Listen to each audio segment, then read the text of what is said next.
Yes, good morning if you're in this time zone, and welcome to you all. Yeah, I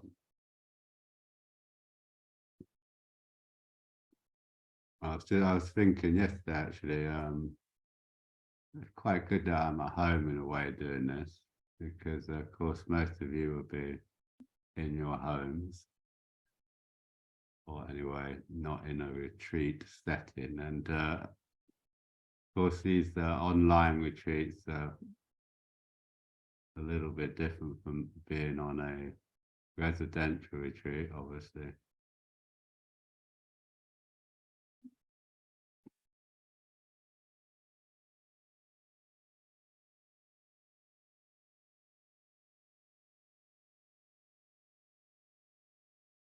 Well, I might say a bit more about that as the retreat goes on, or maybe you'll have some questions about that as the retreat goes on, but I can't think of anything more to say about that at the moment. I think one of the main things we're trying to do in terms of meditation is learning how to fully relax. Yeah, one of the most important things. So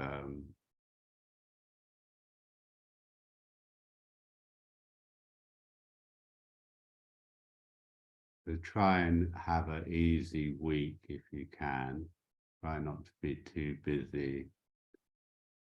If you're able, and I know some of you won't be in that situation, but if you're able, just and have a nice leisurely week while you're doing this retreat. You'll get a lot more out of it if you can just generally slow down a little bit, get a little bit less busy. So this retreat is called the Poetics of Awakening, and perhaps we'll start with a poem then, shall we? As it's the Poetics of Awakening. I might say more about that title in a way as we go on.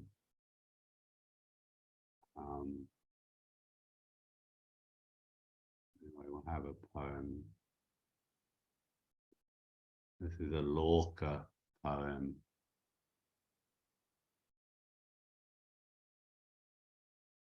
And it's called The Ditty of First Desire.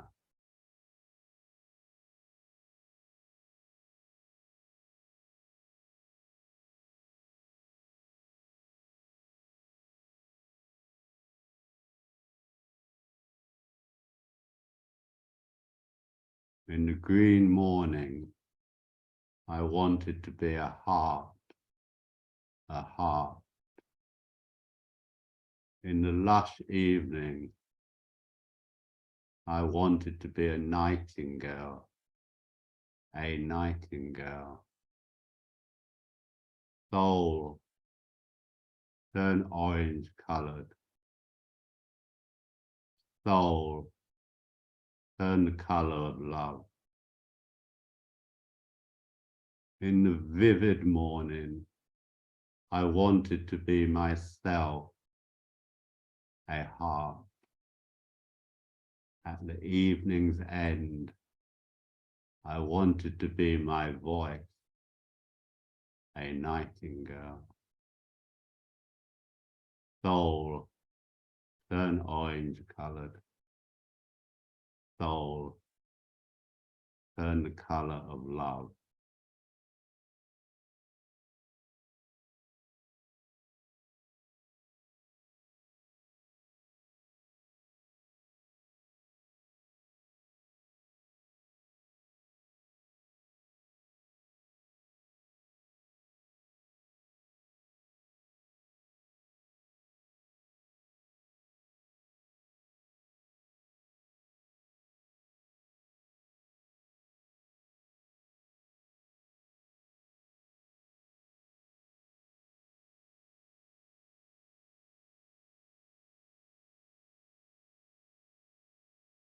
So there's a lot in that poem that's very resonant with how I understand what we're trying to do as meditators, yeah. Why it is that we meditate. Of course, we've all got our own reasons for meditation. And these reasons change over time, don't they? Or they might well change over time. I hope they change over time. I'd be a bit concerned if they didn't change over time, personally. But that poem kind of captures for me a lot about why I'm a meditator and why I'm interested in this sort of practice of sitting still. We can talk about meditation in all sorts of ways, can't we? But perhaps one of the simplest ways we can talk about it is just sitting still. What do we do when we meditate? We sit still. And this is kind of countercultural, isn't it? Particularly in the culture that we find ourselves in, the contemporary culture. There's not much sitting still going on, is there? There's not much sitting still going on. You can think about that yourself, how often you just sit still. Well, as meditators, you probably do it a lot more than most people. But outside of meditation, outside of formal meditation, how often is it that you're not distracting yourself in one way or the other? And of course, even when we sit still for meditation, we can still be distracting ourselves, can't we?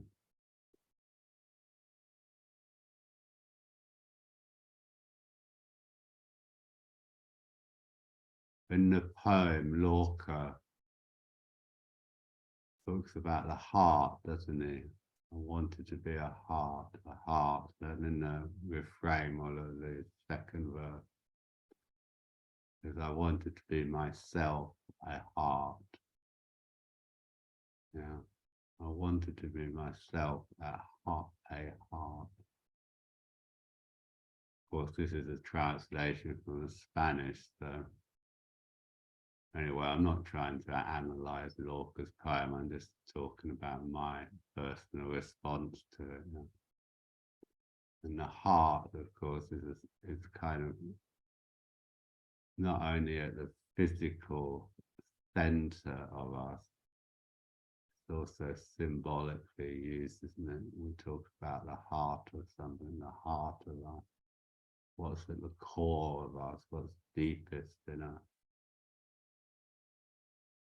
And this is one of the reasons we sit still, isn't it? To try and give ourselves a chance to connect with what's at the center of us.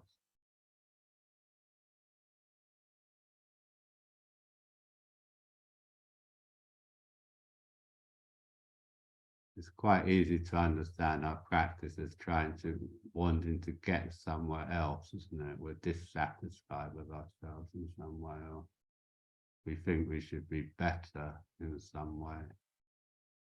And of course, this isn't wrong. It isn't wrong to think that way. But it has a influence on how we practice, isn't it? We were practicing because we're dissatisfied with ourselves. It's actually quite unlikely that we're going to really want to engage with who we are, what we are, and what's at our heart is. You know?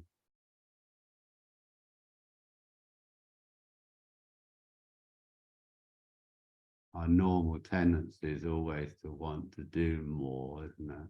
Want to change things, want to improve things. But isn't really, I don't think, quite how meditation works. It's not a self-improvement regime or exercise. Perhaps better understood as a exercise of intimacy, you know, becoming more intimate with ourselves. And interestingly and importantly, becoming more intimate with ourselves is also to become more intimate with the world. We'll be exploring why this is. It's basically because we're always in relationship, aren't we? We're always in relationship. It's quite interesting that even it doesn't matter whether we feel alone or isolated. Of course, we're still fundamentally always in relationship with the world. I don't mean this in a psychological level. I mean it partly on a psychological level, but far more fundamentally, we're always arising in relationship with the world arising around us. We're part of it, aren't we? We're co-arising with the world. Our basic nature, what's at the heart of us is the world in a funny sort of way. Anyway, is this summably, I'm talking like this because I'm just talking myself into the retreat in a way. Just like you, I've got to kind of find a way in, I've got to find a mood, a way of being with myself. I don't want, let's be clear, maybe if we can be clear right from the beginning. I'm not really here to tell you what you should be doing or what you should be experiencing. Well, if I'm here for any reason at all, it's just to encourage you, encourage you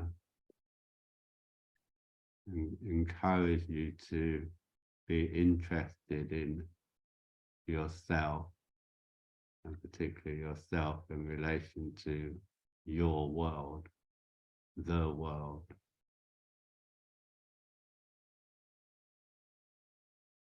In the green morning, I wanted to be a heart.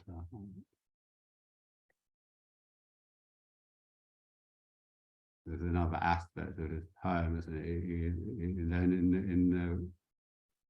In the sort of refrain,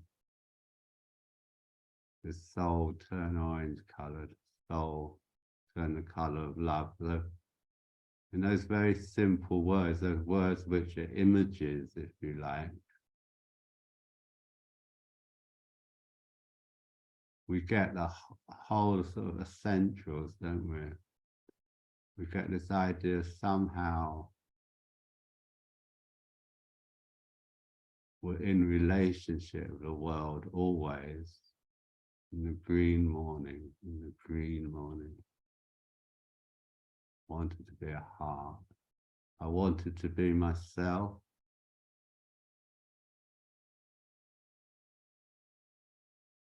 When we open up to the world, we become more fully who we are, don't we? Perhaps our longing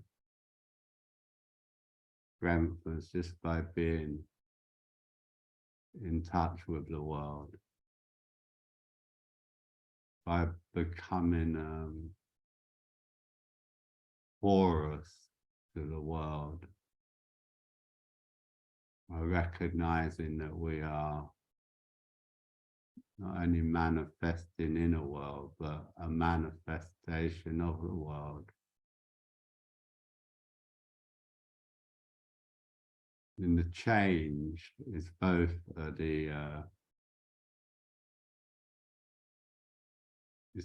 brought about through and is characterized by love, isn't it?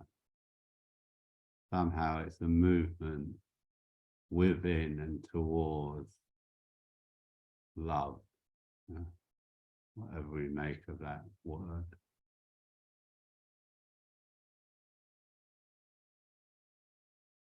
And he connects us with soul, which is another way of talking about heart in a sense. It's got a slightly different resonance with it, soul.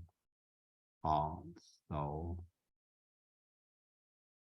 But it's something both intimate and at the same time universal, isn't it? It's something that's connected somehow. And the change is a change in colour. In this particular instance, it's a change to the colour orange.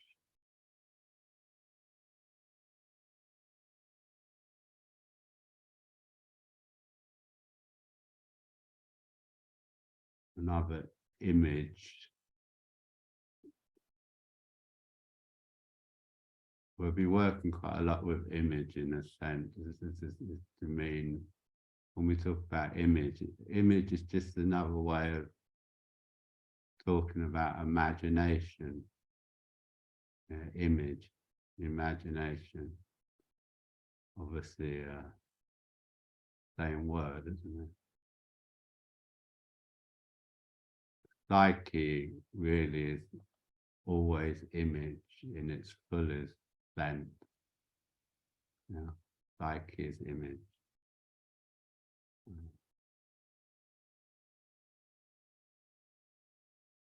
Psyche, of course, is in the Greek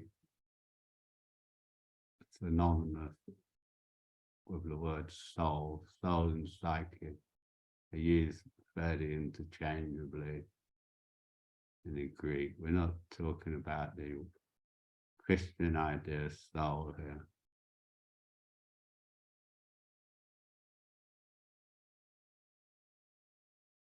Anyway, we've made quite a few connections there, haven't we, with meditation is something about stopping, sitting still, something about our heart,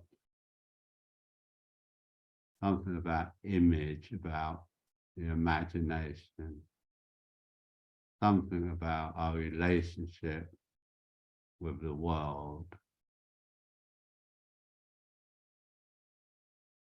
Quite a lot to be getting on with, isn't it?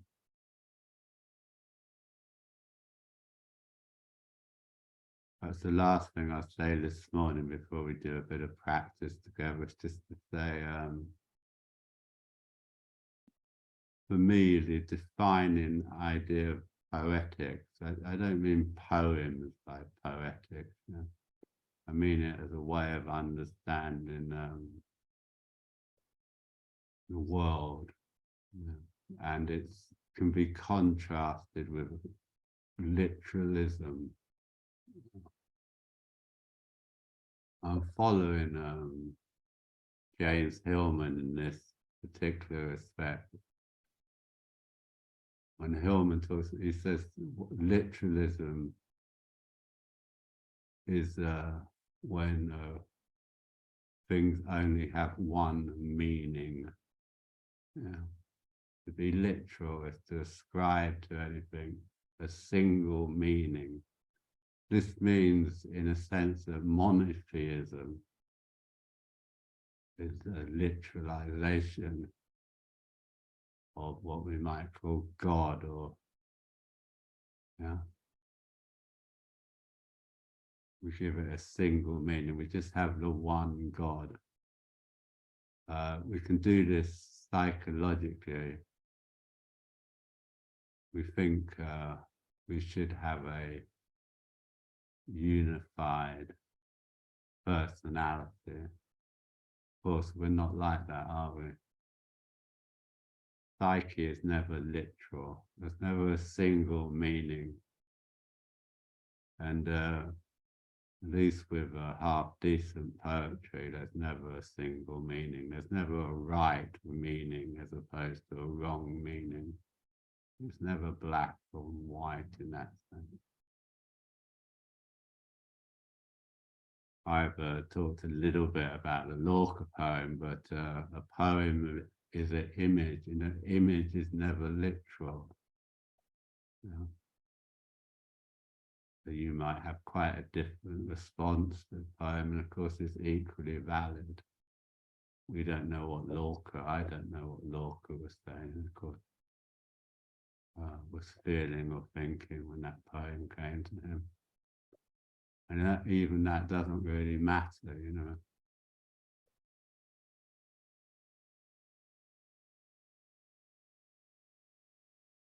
Well, you can make of this what you will, but I suppose don't literalize yourself. Don't literalize meditation and literalize what we're trying to do as meditators.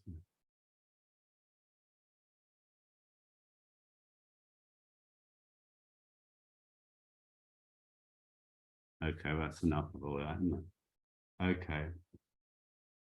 So let's get comfortable. Well, this, oh God, it's always difficult, isn't it? The first beginning of it, I always feel I've got too much to say in a way, but I don't want to say too much.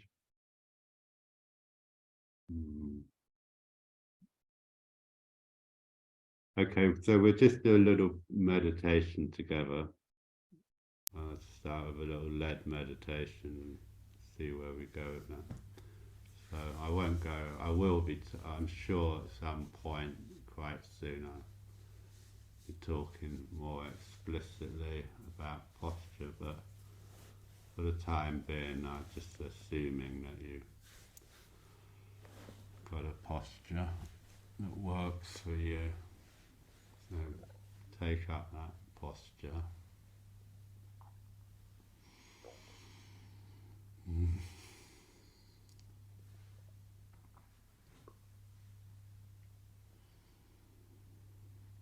Might not be morning where you are, still just getting light here.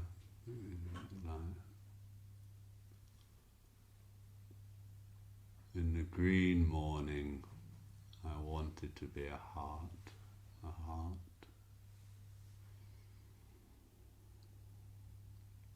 In the lush evening, I wanted to be a nightingale, a nightingale.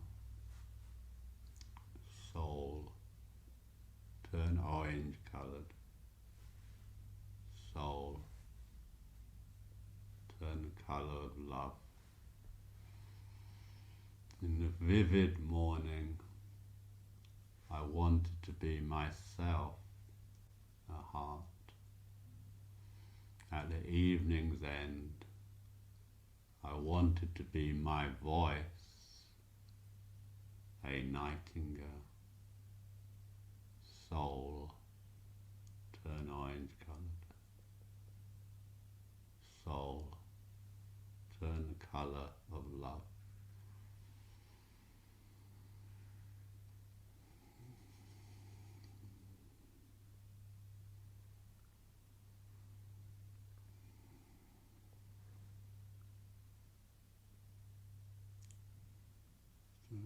Settling down through your sitting bones, whatever you're sitting on, a chair or cushion or bench or whatever. Feel the weight going down, having some sense of the earth under you. You're probably indoors.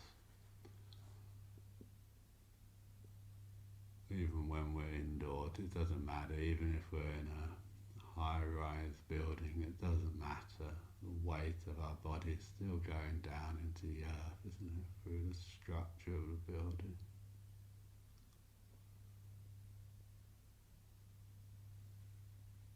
We can still have a image of the earth under us.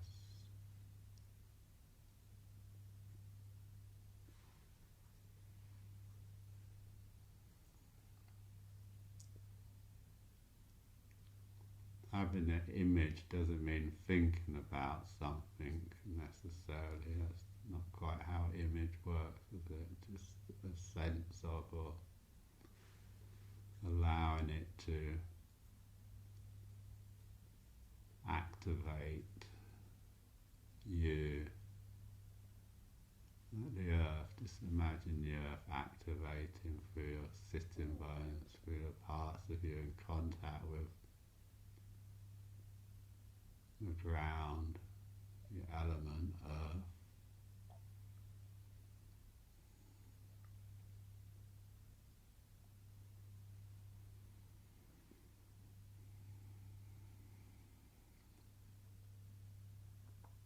Just being interested in how it feels to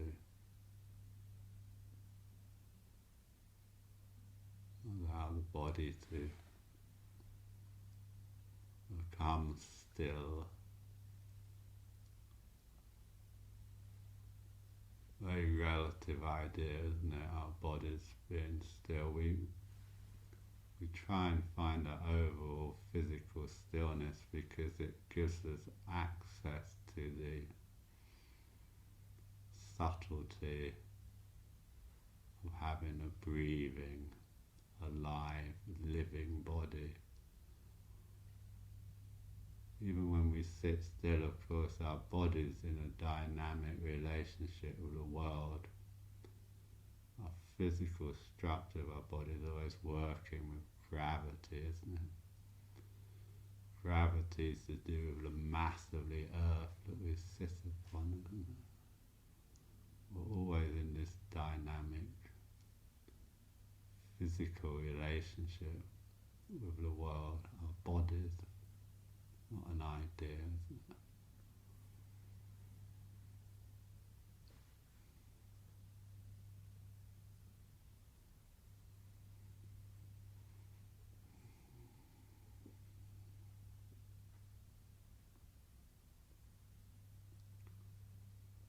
It's a sense of the room that you're sitting in. You're in a particular space, aren't you?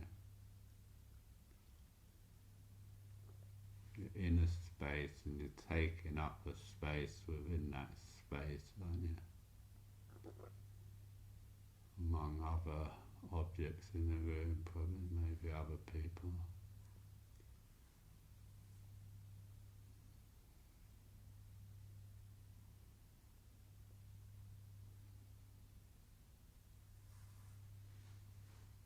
Just notice that your body is aware of its own shape, aware to some degree or other of the shape it's within.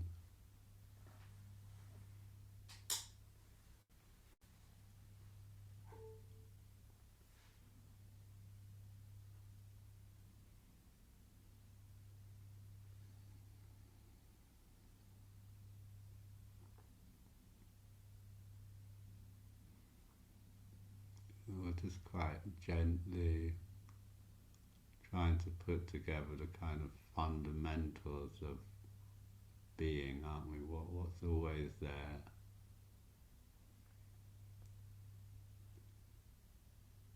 The earth, the world, the sky, these things are always there, aren't they?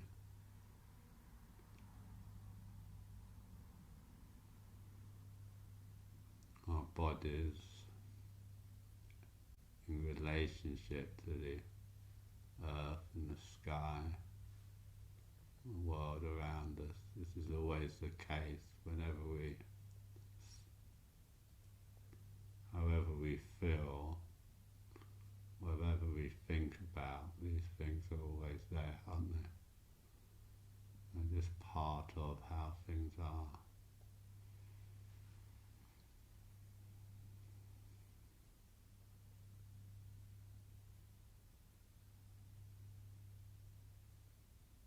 The breath, your body breathing is always there. It's not some kind of extra. It's part of just the foundation of being itself, isn't it?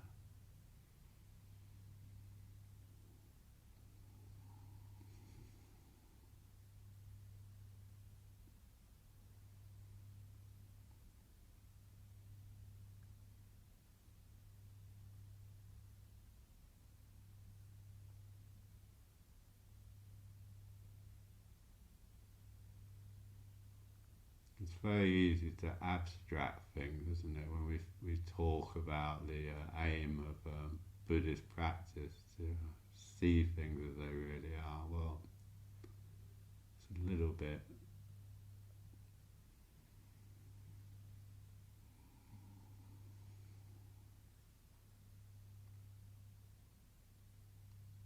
misguided, isn't it? That idea.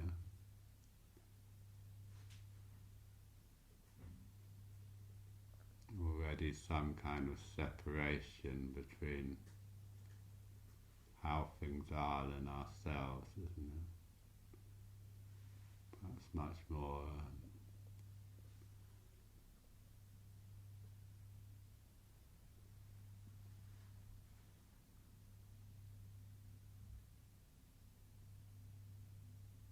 it might be better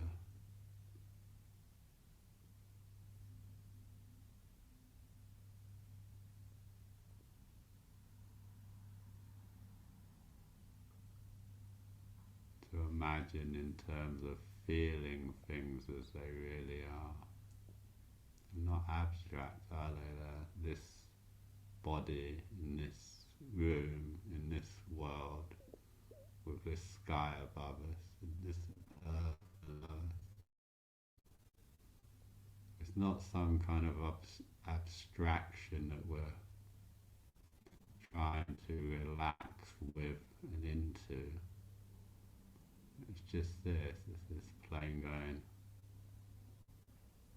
through the sky outside my window.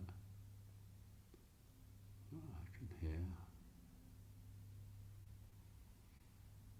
There's the sensations in my legs that start to become slightly uncomfortable. Or what I'm thinking I'd call uncomfortable. Actually, it's just a sort of tingling sensation.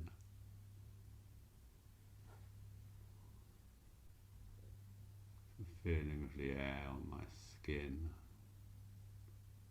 slightly cool, quite cool and quite cold in London this morning.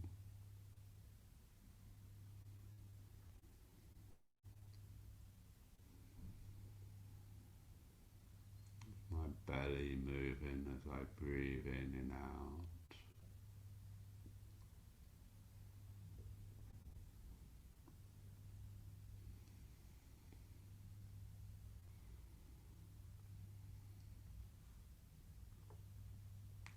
So just letting your pelvis, see if you can let go of your pelvis, as if it's attracted to the center of the world, the molten center of the world, maybe the orange center of the world.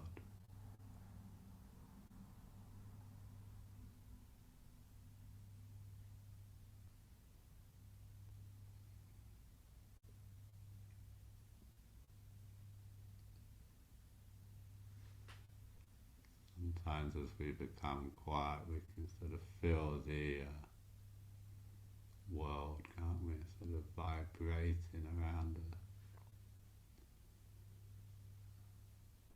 Not quite a sound.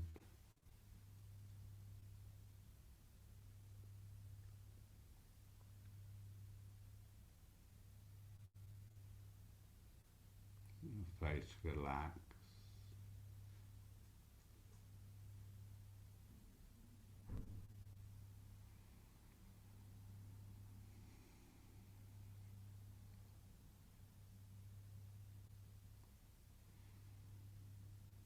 Everything done within the rhythm of your breath, in the tidal flow of your breath, the inhalation, the exhalation.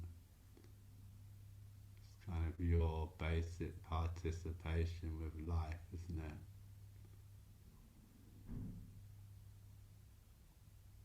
This ebb and flow of your breath.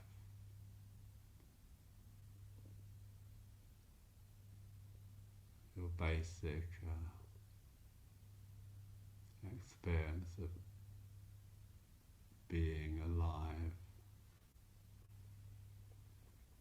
a basic connection with the trees and the birds and the landscapes, the sky and the earth, the ocean, our most basic connection really.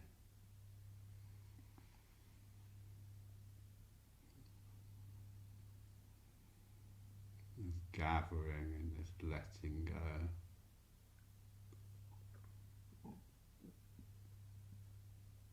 It's our basic experience of impermanence, isn't it? To breathe in and to breathe out.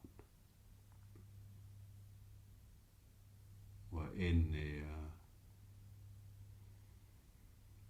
flow of life when we're with the breath, aren't we?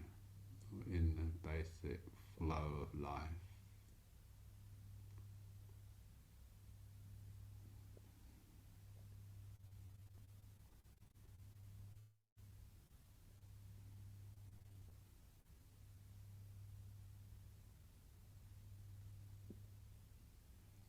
Coming and going of it all. The ungraspability of it all, that however hard we try, we can't stop it, can we? It comes, it goes, it arises, it passes away. This is the basic felt experience of our own bodies interacting with the rest of the world. We breathe in, we breathe out.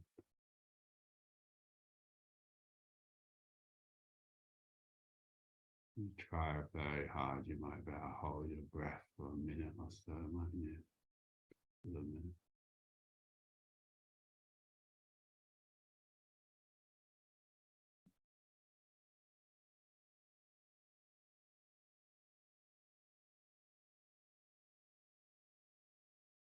We're not trying to hold our breath, are we? Trying to relax into the nature of how things are arising and passing away all the time. Your face relax if you can.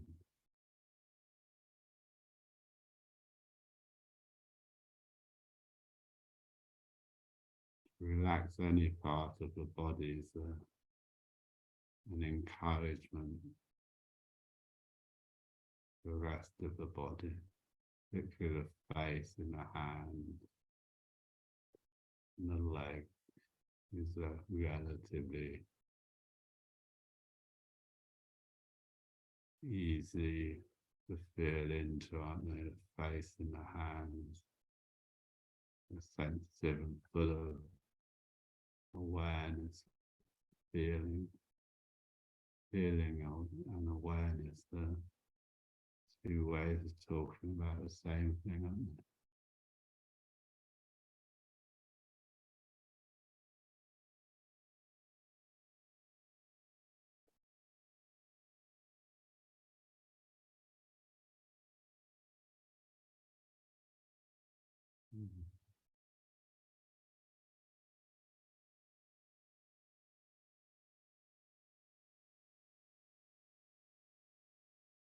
We might be sitting there thinking, what are we trying to do? We're not really trying to do anything. Just inviting you to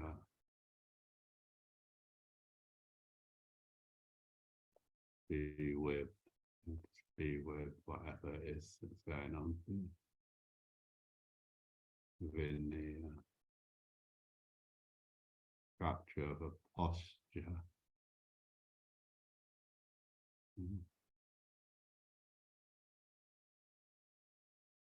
Within the world, the room, the street, the place that you actually are.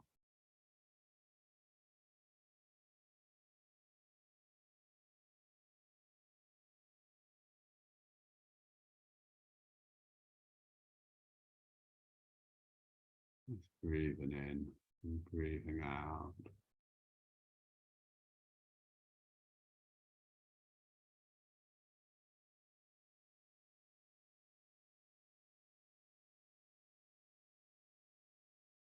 some space in your armpits there. Just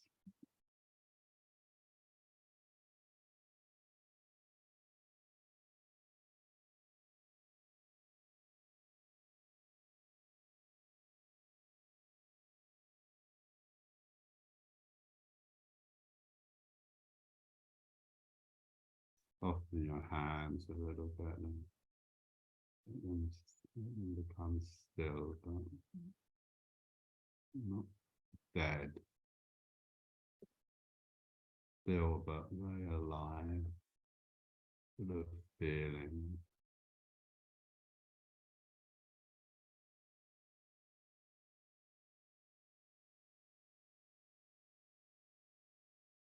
Soften the shoulders a little.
have a little rest. So we'll be doing quite a lot of this during the week.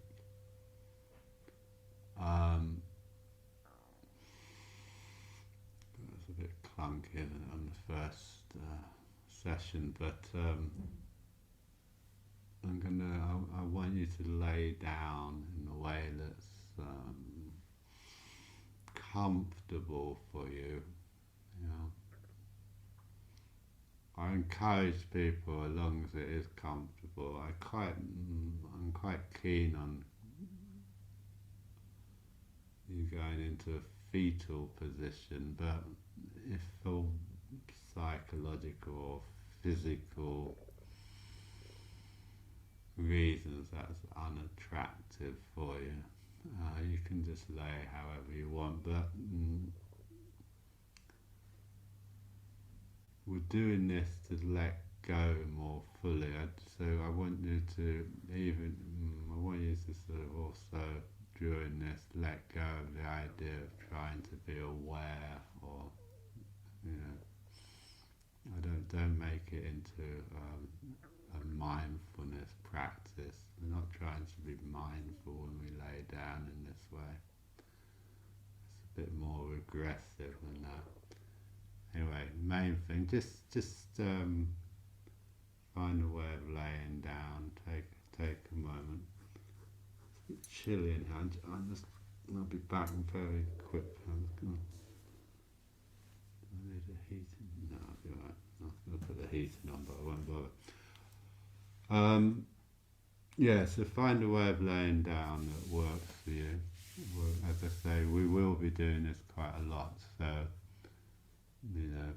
maybe you can set it up. If you've got the room, try and set it up that you can just sort of move very easily from sitting to laying without it being too disruptive.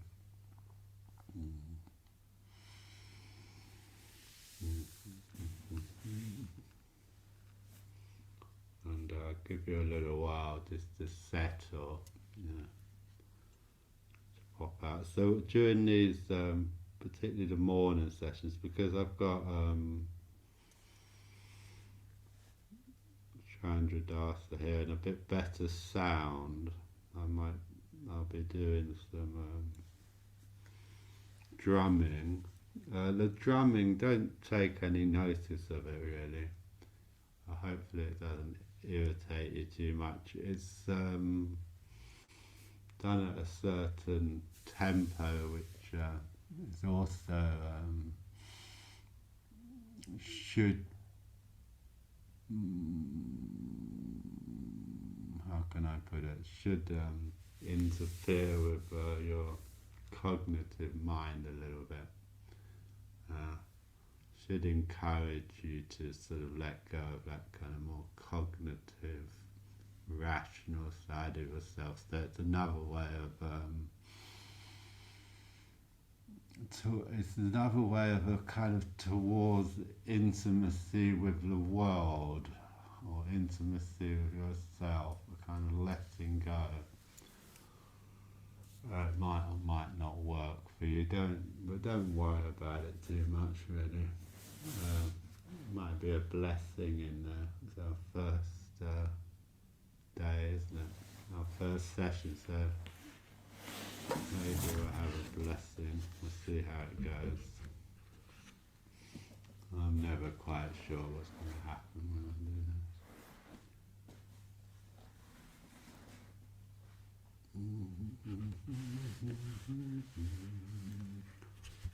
So just have a sense of the earth under you still, and a sense of just letting go. You're not trying to maintain any particular state. You're not trying to stop yourself going to sleep or drifting off or fantasizing or whatever. You're trying to release that kind of more controlling aspect of your necessary to have, isn't it? Our rational mind, very useful, but we don't have to be kind of locked into it all the time.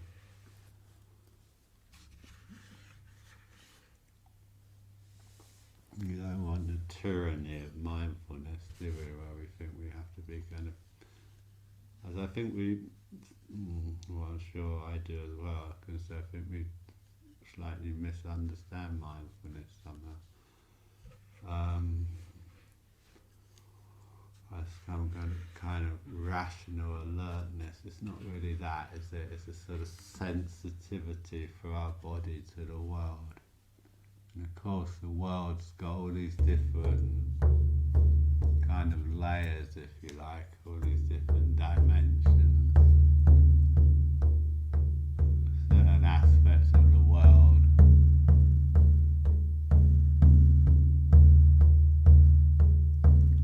are only accessible when we really release, or accessible in dream or other. So let's not get too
laying still for a little bit longer.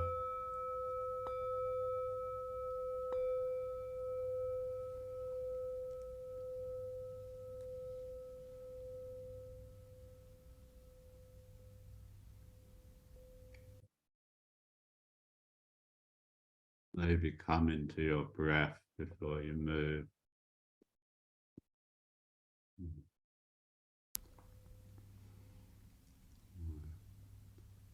Have a sense of what's happened while you've been laying down.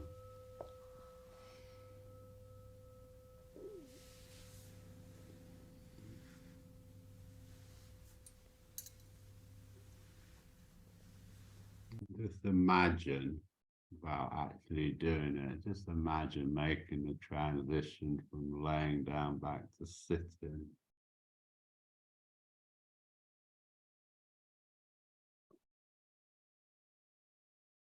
Notice if it brings any kind of tension into the body or mind.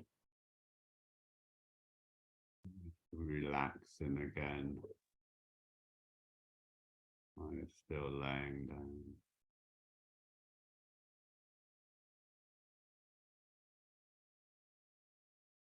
And then when you're ready in your own time, maybe using your breath as a bridge. So just try and stay aware of your breath in a relaxed, natural manner as you make the transition from laying back to sitting. Coming back to your sitting posture in your own time, no particular rush. Try and do it as gracefully, simply as possible.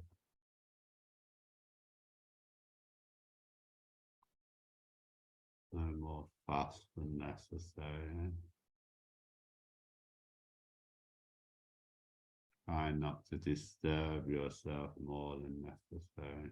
So we're trying to bring up something of the mood of laying down into this different alignment.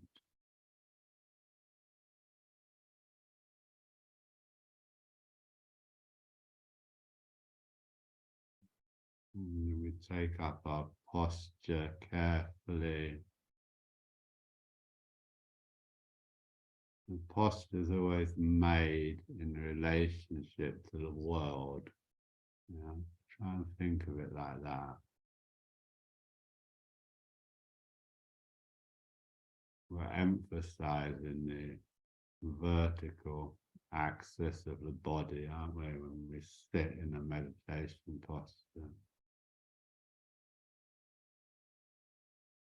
We're bringing then our bodies are aligned with gravity,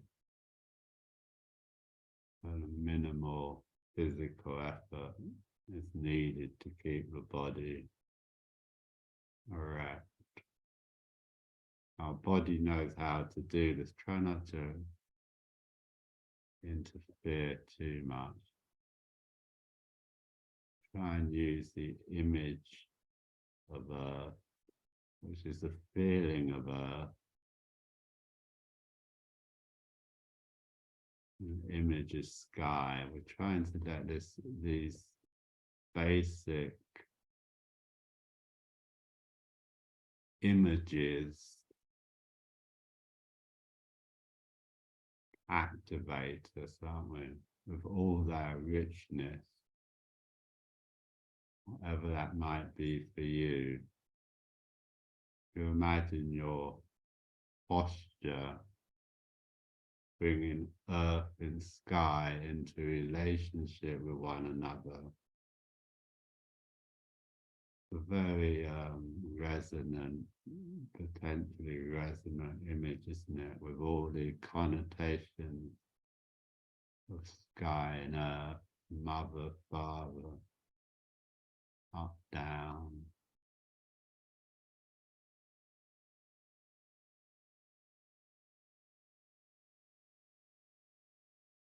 Try and imagine making our posture as a gesture towards the world, our way posture directly expressing us in the world all the time, all the time.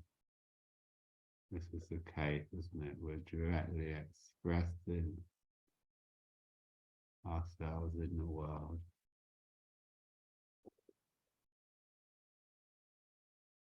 When we meditate, we're doing it in a very particular way. We're doing it in alignment. We're trying to do it.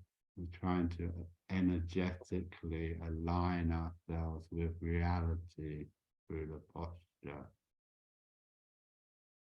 Sounds a bit fancy, doesn't it? But it's just what a tree,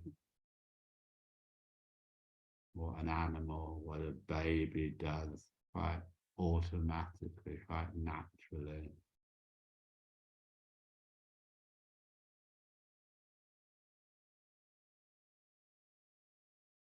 Because, of course, you're just reality, aren't you? Nothing more or less real than you.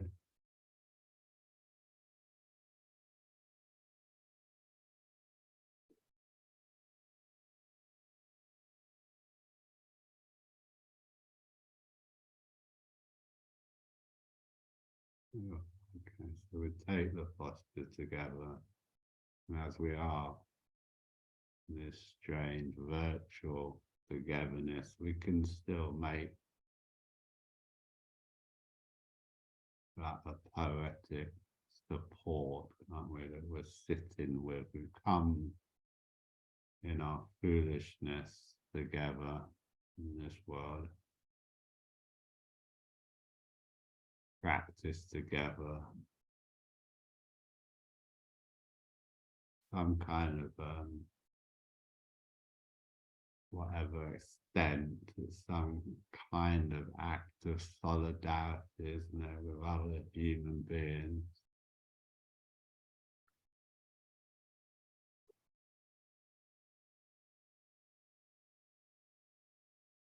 And with the world itself, whenever we sit, we have that potential of coming in some sense of solidarity, of mutual support.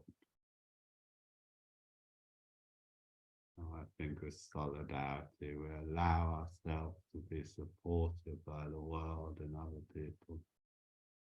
And we offer whatever support we can to the world and other people. It's a movement away from our normal isolation of the psychic ego, grasping self, isn't it, into something more generous. The posture should express some kind of generosity. What's that feel like in your chest, around your heart, in your belly?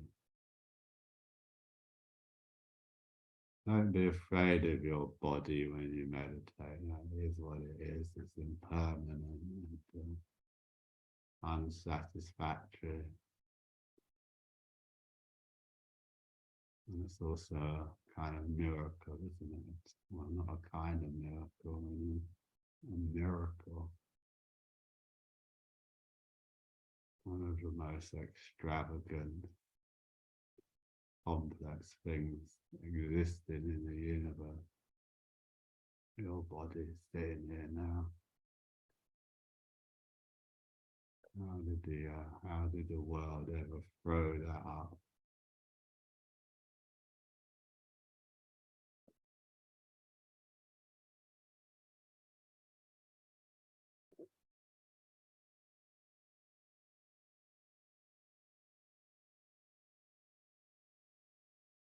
A little tenderness in the face, a little vulnerability in the face. Yeah, just let it soften. When we soften the face, we invite the heart up into the face, as it were, through the throat.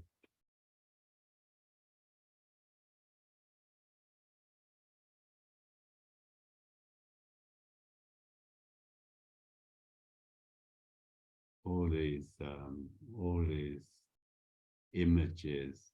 You know, not the throat, the heart, the face, you know, the belly, the gut.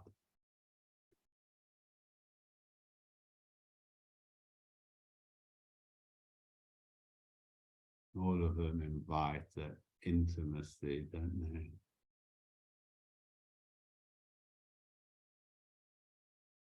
Not only with yourself, but with others. All those other faces, all that holding on, all that letting go.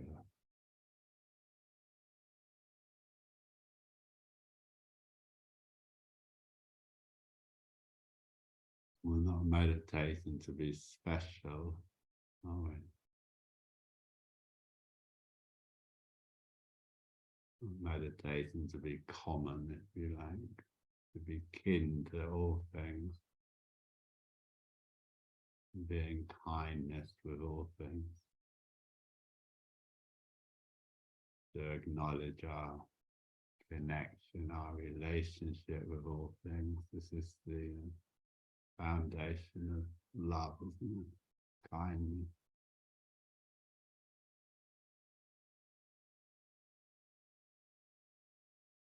Finding your breath once again, it's always there, always available to you. Whether you're happy or sad, clever or stupid, it's always available to you.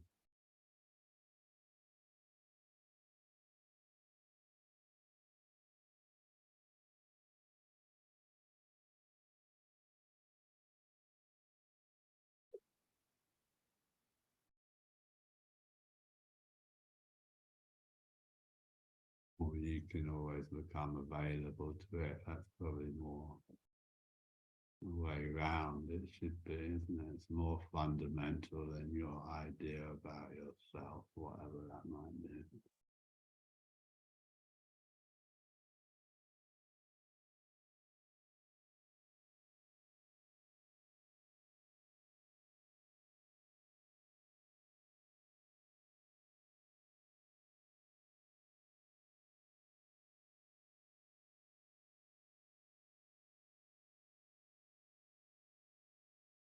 Come to our root, the base of our posture, moment. Notice how the legs are breathing, how the buttocks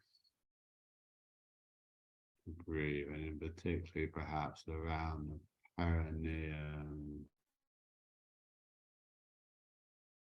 sometimes referred to as a,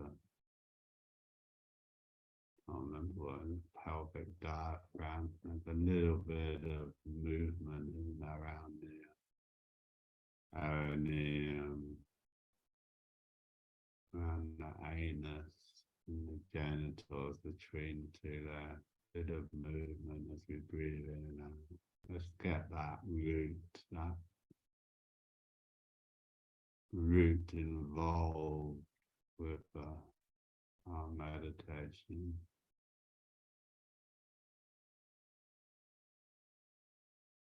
Where our basic stability is going to come from down there, isn't it?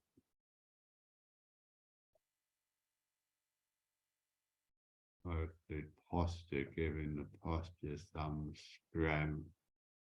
When we're aware of the lower body, we're giving the posture a bit of strength and stability.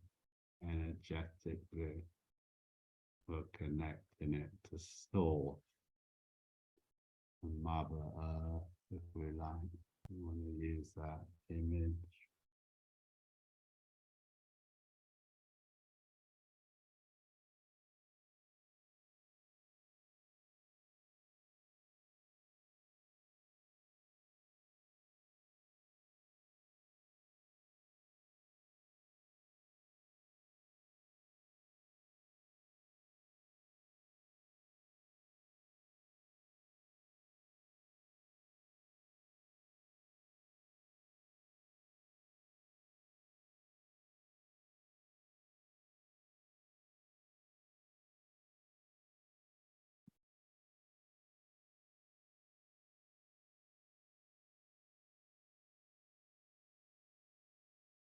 We release the lower body.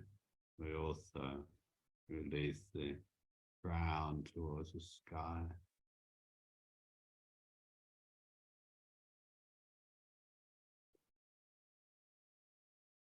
The body becomes a ladder or a vine or a serpent connecting below and above.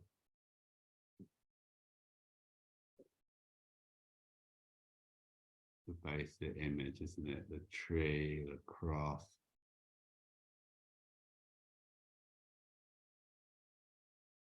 Buddha's enlightened under this magnificent tree. It reaches down into the earth and up towards the sky.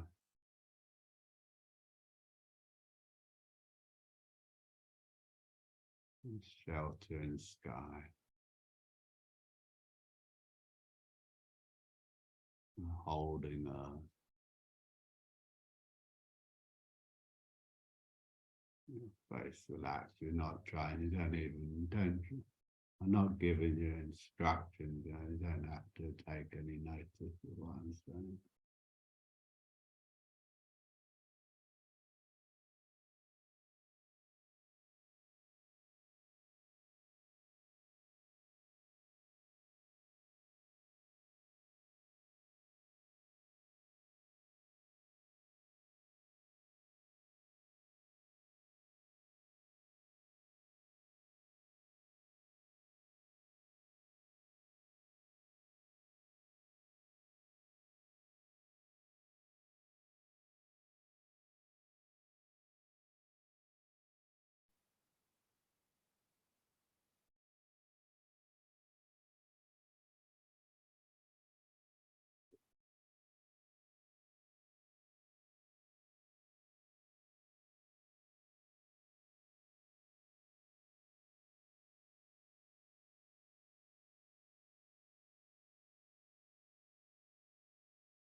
So just notice what's happening. You don't move to change it immediately. Just notice.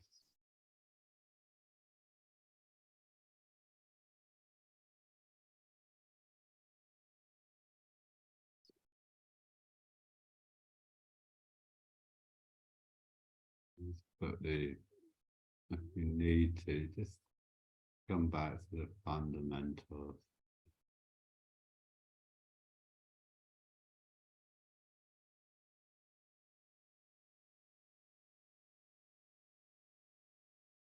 Your body in a room, taking up space, taking up the shape of your body space, isn't it, within space.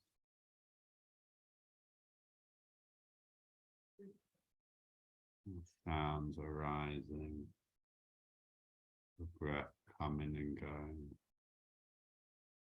the sensations in your leg.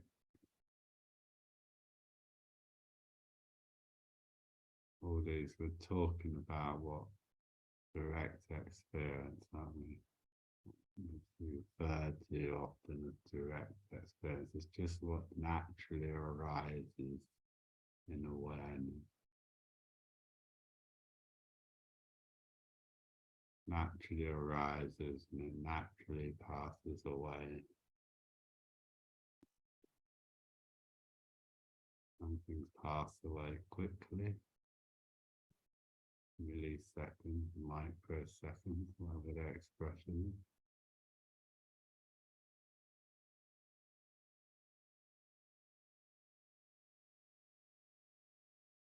Some things take longer, don't they?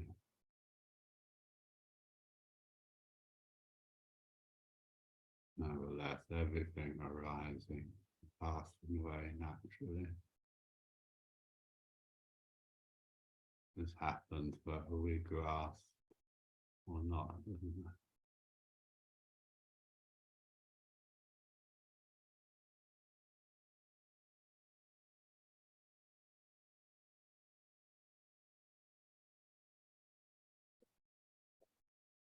We're not holding on, doesn't stop anything passing away. Just makes it more painful, doesn't it?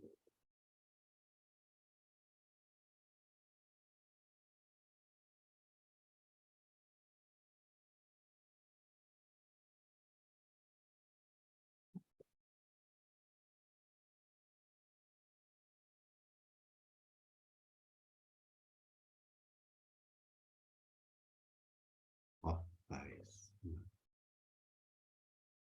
All these very simple, basic things we can do as a meditator. We can just soften the face.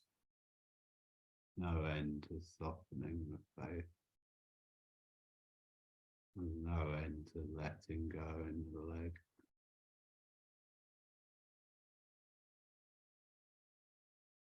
No end to the pleasure of the body breathing. There's no end to these things. In each moment, so much we can do.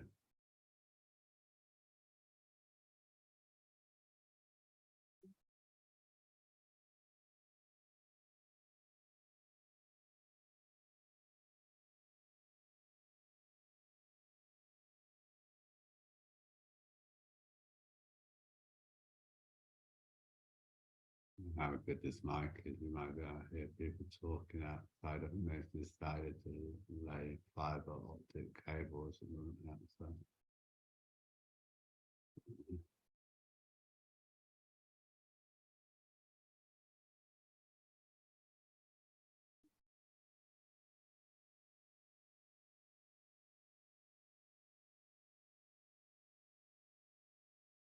And the world goes on, doesn't it? The world goes on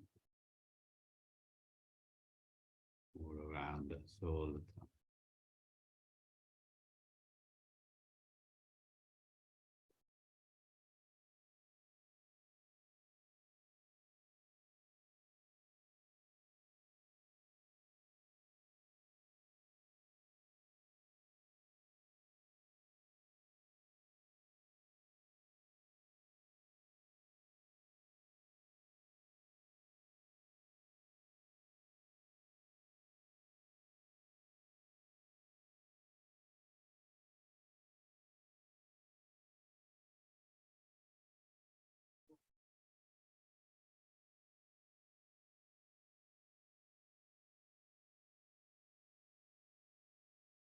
A bit of breath down into those legs, into the groin there,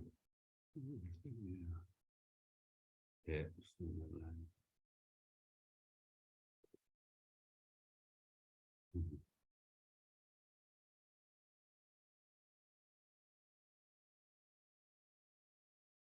Have a sense of just sitting together.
City of first desire.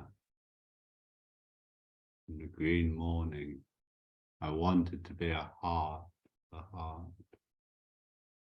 In the lush evening, I wanted to be a nightingale. Soul, turn orange colored. Soul, turn the color of love. In the vivid morning, I wanted to be myself. My heart. At the evening's end, I wanted to be my voice,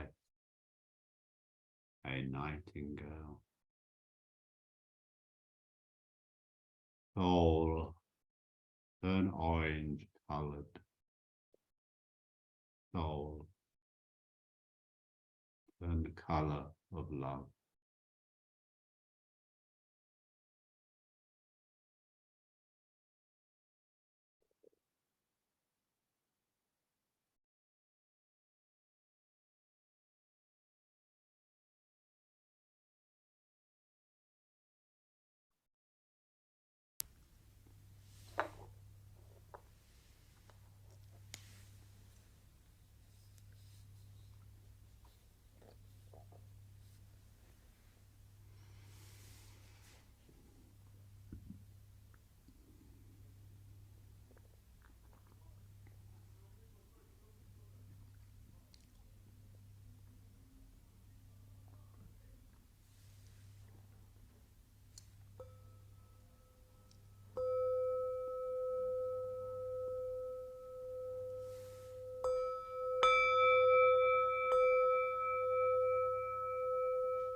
Mm-hmm.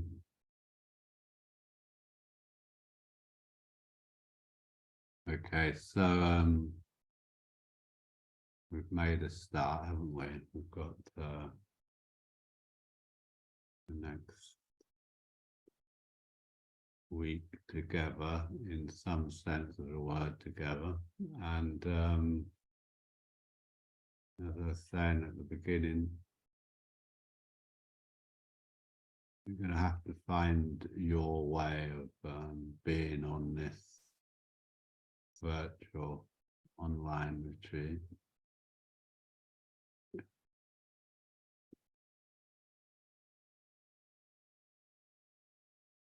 We'll have a chance to chat about it a bit, perhaps in the afternoons. We'll probably, at least for the first few afternoons, we'll have some kind of opportunity for any of you who wanted to ask whatever questions you have. So, you can bear that in mind. We'll see how it goes. Anyway, for the first couple of afternoons, the last part of that session will be a chance to see if you've got anything you want to ask.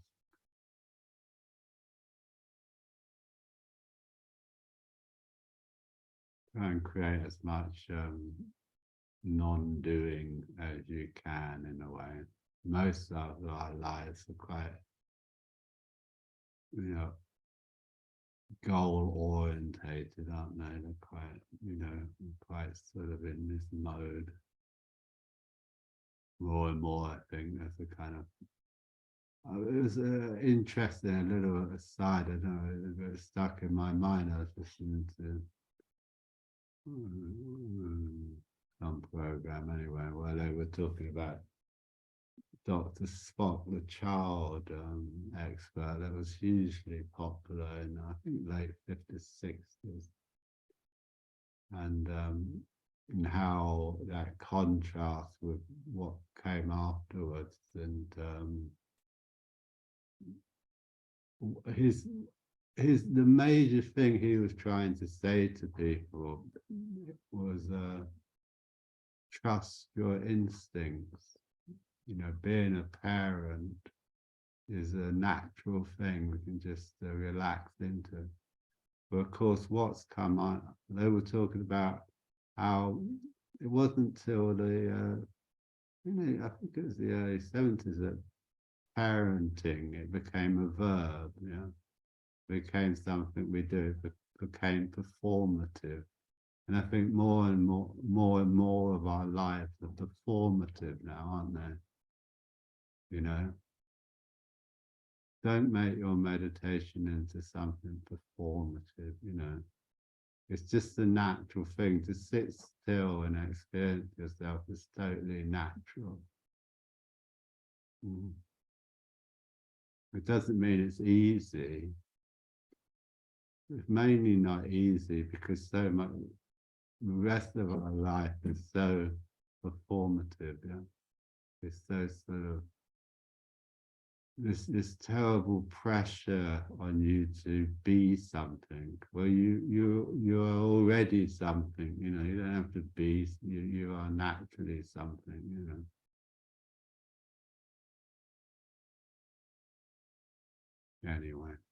Anyway, we will have time for this sort of stuff. I apologize, I've been a bit noisy today. I don't know how much you can hear. Usually quite a very quiet road I live in, but I've decided to dig it up this morning, directly outside my window, but maybe you can't hear it as much as me. Hopefully not. Okay, so I think we'll leave it there for this morning. I mean, thanks for coming along. It's lovely. It's lovely. Yeah, cool. I mean, overall, it's lovely to be doing this. But as I was saying, myself, like you know, I take a little bit of time to settle in. So. But it's such it's a real privilege to be able to spend a couple of hours meditating, trying, you know, just speaking with you. And so I look forward to seeing you later today.